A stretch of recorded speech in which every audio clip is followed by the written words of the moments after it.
Nice, beautiful fish. There's a lot of different styles, a lot of different brands, a lot of different options when it comes to popping corks. So I want to take some time to talk about that and help you be more successful when it comes to popping corks. If you guys have ever heard feeding fish in an area coming near the surface to feed on bait, you've probably heard what it sounds like. In case you haven't heard this for yourself, I want you guys to listen to something really quick. These are fish that are coming after bait. And then I want you to hear what these corks sound like.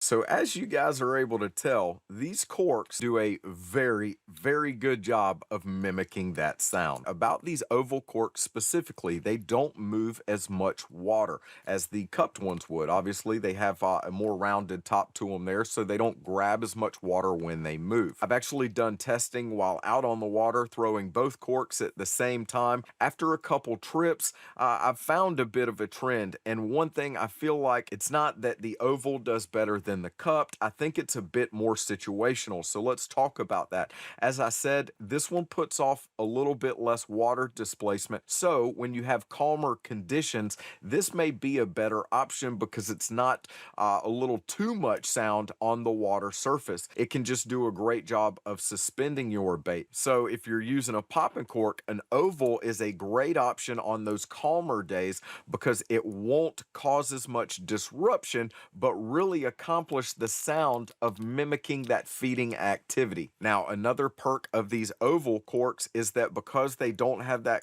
cupped top right there, that concave top, they do a really great job of covering water. And what I mean by that is when you go to reel them in, they don't create much resistance on the cork like the cupped one would. That concave section there can make it a little bit tougher to reel in if you're covering water. Now, switching over to the cupped option right here, as you guys can see, I do have my Power Prawn Junior right there on a Haas football jig. That's what I've been trying out lately with this cupped cork right here. But these cupped corks are really distinct in that they do a couple things that the ovals do not. As I've already mentioned, these cupped corks do displace a little bit more water. They have more sound and they make a little bit more commotion than those oval corks do. Now that's really special because a lot of people like using corks on windy days, like me. When that wind is blowing and I need something to get those fish's attention out there, these cupped corks do a really great job of that,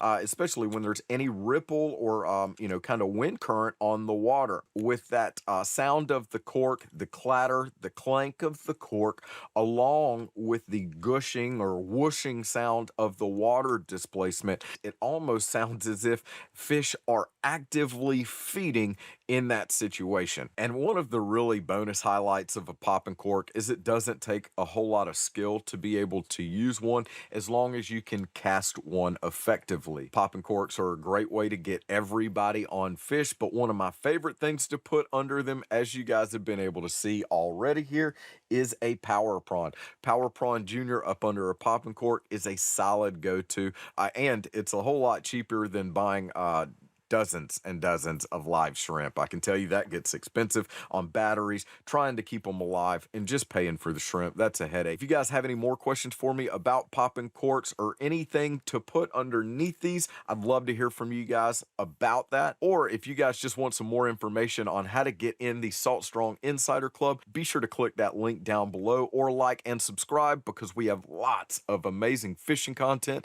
that is catered to make you a better angler. Until next time, we'll see you in the next video.